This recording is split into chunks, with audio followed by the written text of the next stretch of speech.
श्री स्वामी समर्थ. तुम्हा सगळ्यांचं पुन्हा एकदा माझ्या यूट्यूब चॅनलला स्वागत आहे. तर आज मी तुम्हाला जरा जिवंततेची पूजेची माहिती सांगणार आहे आणि ती पूजा मांडणी कशी करावी तेही मी तुम्हाला ह्या व्हिडिओमध्ये दाखवणार आहे. तर या एक कागद असतो, त्याची प्रत्येक शुक्रवारी आपल्याला पूजा करावी लागते त्या प्रतिमेची.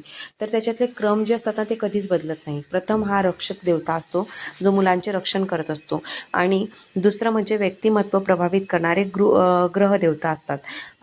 असा हा ज्योतीच्या प्रतिमेचा क्रम आहे. तर या दिवशी रोज सकाळी उठून ज्योतीची पूजा केली जाते. तर श्रावणातील प्रत्येक शुक्रवारी तुम्ही ही पूजा करायची आहे.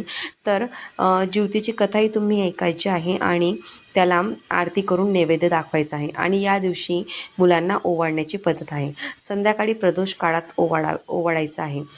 सुरुवातीला डोक्यावर रुमाल ठेवायचा आहे आणि निरंजन घ्यायचं आहे किंवा तुम्ही कणिकेचा दिवाही घेऊ शकतात. निरंजन घेतलं तरी चालेल. अक्षदा वगैरे घ्यायचे आणि कापूस हा घ्यायचा आहे.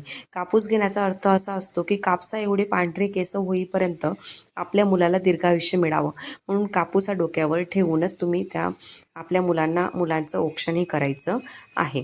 तर श्रावण महिन्यातील ही एक अशी पूजा आहे की प्रत्येक आईने करावी आपल्या मुलांसाठी. मुलं लहान असो मोठी असू द्या किंवा अगदी नोकरी करणारी असली तरीही आईने ही पूजा करायची आहे. तर प्रत्येक महिलेने ही पूजा करावी. तर कोणती पूजा? जरा जिवंतिकेची पूजा अर्थात ज्योतीची पूजा ही अशी करायची आहे. आणि श्रावणातील प्रत्येक शुक्रवारी ही ज्योतीची पूजा केली जात आहे. तर तुम्हाला सगळ्यांना तर माहिती आहे श्रावण म्हणजे पावसाळ्याचे दिवस असतात. या दिवसात वेगवेगळे संसर्गजन्य आजार रोगराई पसरवतात. तर या सगळ्यांपासून मुलांचे रक्षण व्हावे म्हणून ही ज्योतीची पूजा ही केली जात असते.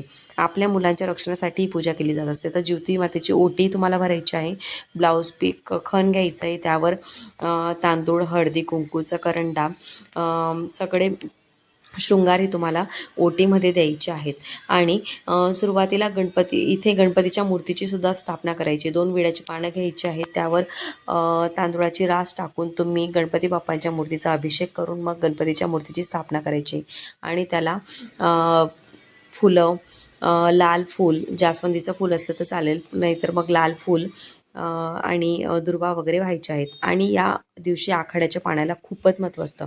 आखाड्याचे पानं आणि आखाड्याचे पानं हे तुम्हाला त्याची माळ बनवून तुम्हाला देवांना घालायची आहे आणि दुर्वाची सुद्धा. तसेच तुम्हाला एक कलश स्थापन करायचा आहे. आपण जो देवघरात कलश स्थापन करतो तो जरी तुम्ही इथं मांडला तरीही चालणार आहे. आणि शंख, नंतर घंटी आणि नैवेद्यासाठी दूध आणि फुटाणे हे तुम्हाला नैवेद्याला ठेवायचं आहे आणि जल हे तुम्हाला नैवेद्यासाठी ठेवायचं आहे. अशा पद्धतीने तुम्ही ही ज्योतीची पूजा मांडायची आहे.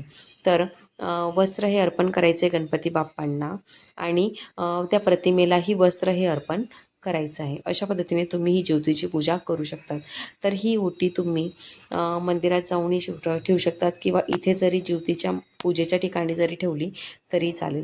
पण ओटी ही नक्की भरायची आहे आणि ज्योती मातेला नमस्कार करून सांगायचं आहे की माझ्या मुलांचे रक्षण कर, त्यांच्यावर येणाऱ्या प्रत्येक संकटांपासून रोगराईंपासून त्यांना दूर ठेव. अशा पद्धतीने तुम्ही ज्योतीच्या पूजेची मांडणीही करायची आहे. तर शुक्रवारी तर आपण करतोच. तर या दिवशी त्याआधी दीप अमावस्येला तुम्ही माझ्या व्हिडिओमध्ये बघितलं असेल की तुम्ही ओवाळलं नसेल तर या शुक्रवारी जरी तुम्ही ओवाळलं तरी चालेल. म्हणून तुम्ही दीप अमावस्येला ओवाळायचं विसरले असणार तर श्रावणातील प्रत्येक शुक्रवारी आपल्या मुलांचं औक्षण नक्की करा. अजून अशा माहितीसाठी, अजून अशा व्हिडिओसाठी व्हिडिओला लाईक करा, शेअर करा. चॅनलला नवीन असाल तर सबस्क्राईब नक्की करा. धन्यवाद. तर अशा पद्धतीने ज्योतीची पूजेसाठी साहित्य तुम्हाला लागणार आहे. हे सगळं साहित्य तुम्ही घेऊन यायचं आहे. हो, फुटाणे आणि दूध हे नक्की नैवेद्याला दाखवावे.